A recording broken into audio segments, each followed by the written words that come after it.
엄마가 들려주는 역사 신화 이야기 23번째 진흥왕 이야기.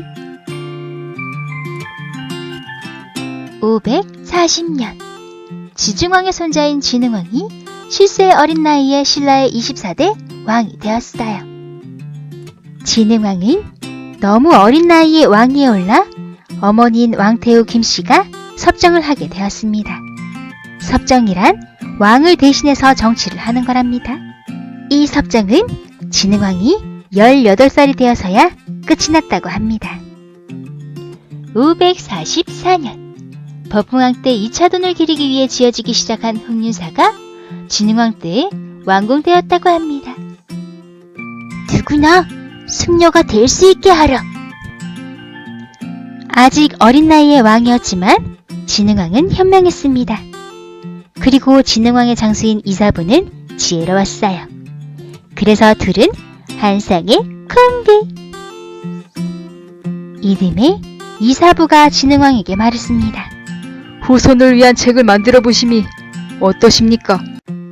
우와, 좋은 생각이요. 어서 인재들을 모아 책을 만드시오. 이때 편찬된 책이 국사라고 합니다. 하지만 불행히도 이 책은 현재 전해지지 않고 있다고 해요. 548년 고구려가 백제의 독산성을 공격했습니다. 당시 백제와 신라는 나제 동맹을 맺고 서로 필요할 때 도와주는 사이였습니다. 그래서 백제의 위기에 신라는 구원병을 보내어 고구려군과 싸워 함께 물리쳤다고 합니다. 하지만 이 나제 동맹은 진흥왕에 의해 깨어지게 됩니다. 어떻게 된 일이냐고요? 백제와 신라는 나제 동맹을 맺고 한강 하류를 사이좋게 나누어 가졌어요. 그런데 진흥왕이 동맹국인 백제를 기습해서 한강 하류 지역까지 신라의 땅으로 만들었던 것입니다. 이렇게 120년간 지켜오던 나제 동맹은 깨어지고 말았어요. 진흥왕이 다스리던 당시 삼국시대엔 고구려는 내분이 발생하여 왕권이 약화되고 백제의 세력은 점점 위축되고 있었어요. 아싸, 이때가 찬스다. 이사부는 바로 군사를 끌고 가 고구려군과 백제군을 물리치고 도살성과 금연성을 빼앗았다고 합니다. 오랜 기간의 동맹을 깨뜨리다니 이런 괘씸한.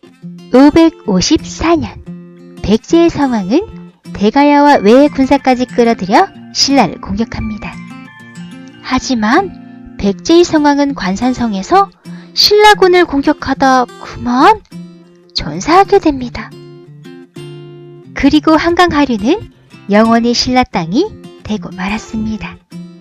이렇게 동맹을 맺었던 두 나라는 철천지 원수가 되고 말았습니다. 진흥왕은 음악을 참 좋아하는 왕이었나봐요. 대가야에 우르기라는 사람이 있었는데요. 12줄의 가야금을 만들고 12곡을 작곡한 천재적인 음악가라고 합니다. 이런 우르기 신라로 망명했다고 합니다. 진흥왕은 기뻐하며 우르를 반갑게 맞이했습니다. 가야금이 신라에 보급되었고 우르은 제자를 양성하여 신라의 음악은 크게 발전하였다고 합니다. 한편 진흥왕은 562년 이사부 장군으로 하여금 대가야를 공격하게 했습니다. 그리하여 가야 전역을 신라의 땅으로 편입시켰으며 고구려가 내분으로 힘을 낼 수 없는 틈을 타서 동해안을 따라 연흥만 일대까지 진출하는 등 신라 탄생 이후 가장 넓은 지역을 확보했다고 합니다. 정복군주 진흥왕은 집권 후기에 자신이 개척한 땅을 돌아보며 그곳이 신라의 영토임을 확인하는 순수비를 세웠다고 합니다. 그리고 말년엔 불교에 기이하여 머리를 깎고 승려처럼 살았다고 합니다. 576년 진흥왕은 제위 37년 만인 43세의 나이로 세상을 떠나게 됩니다.